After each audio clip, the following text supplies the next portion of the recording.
Próximo domingo, nosso dia da eleição, dia da votação. E a gente, ao longo dessa semana, vai trazer muitas informações para te ajudar nesse momento. Atenção, eleitores, nós precisamos ficar atentos ao que pode e principalmente ao que não pode nesse momento aí de se dirigir até a sua sessão eleitoral para realizar a sua votação. Então, para falar sobre esse assunto, eu vou fazer uma convocação aqui para Charles Moraes. Ele vai ter a responsabilidade de passar para vocês aí de casa todas essas orientações que muitas vezes a gente ignora, mas podem representar aí de forma significativa no resultado da eleição. Não é não, Charles? Bom dia.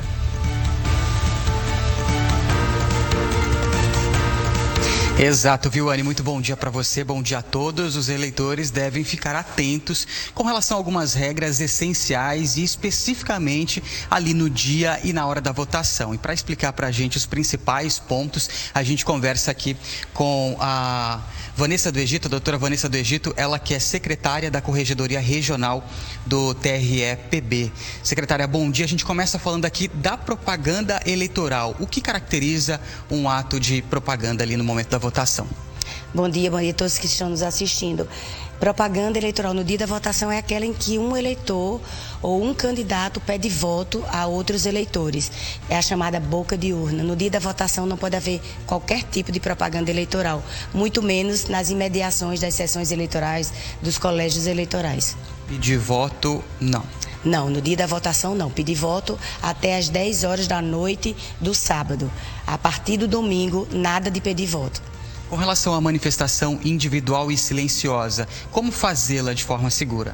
Isso, a única coisa permitida no dia da votação é a manifestação individual e silenciosa da vontade do eleitor. E o eleitor pode fazer isso através de broche, dístico, bandeira, adesivo, com a própria camiseta do candidato, ele pode fazer isso no dia da votação. O que ele não pode fazer é aglomerar-se com outros eleitores, nem mesmo os seus familiares. Não pode haver um grupo de determinados candidatos com a camisa de determinado candidato, porque isso é considerado também boca de urna, propaganda irregular no dia da votação.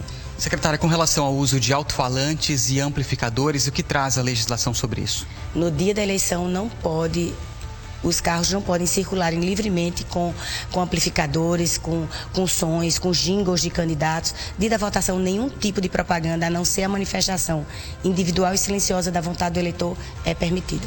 Outro ponto muito importante, que é inclusive alvo de fiscalização do Tribunal Regional Eleitoral, é o transporte de eleitores. Como ele é feito de forma segura, de acordo com a legislação eleitoral? Exato. A Justiça Eleitoral cadastra carros para fazer o chamado transporte de eleitores, daqueles eleitores que normalmente moram mais distante da cidade, em sítios, em área rural. É a Lei 6.091 quem rege tudo isso, de 74. Então, um candidato não pode livremente transportar eleitores no dia da votação, nem tampouco uma pessoa que tenha um determinado candidato transportar para aquele candidato. O transporte de eleitores no dia da votação, somente aqueles carros cadastrados perante a Justiça Eleitoral. E ele vai ter uma tarja a serviço da Justiça Eleitoral. Bom, esse ano são diversos números que o eleitor deve se atentar e uma pergunta comum nessa época com relação ao uso da colinha. É permitida? E aproveito para falar sobre o aparelho celular ali, como usar de forma adequada. A colinha não só é permitida, como é necessária. A Justiça Eleitoral incentiva que o eleitor leve a colinha. Esse ano serão 5 cargos em disputa, começando com o deputado federal, que são 4 dígitos, deputado estadual 5, senador 3, governador 2 e presidente da República encerrando 2. Então, a colinha é muito necessária, porque são muitos dígitos a serem digitados na urna, para não ocasionar nenhuma demora no ato de votação. E o celular, ele pode ser levado para a sessão eleitoral, se o eleitor dispuser do e-título no smartphone para fazer a identificação do eleitor, desde que tenha a foto do eleitor.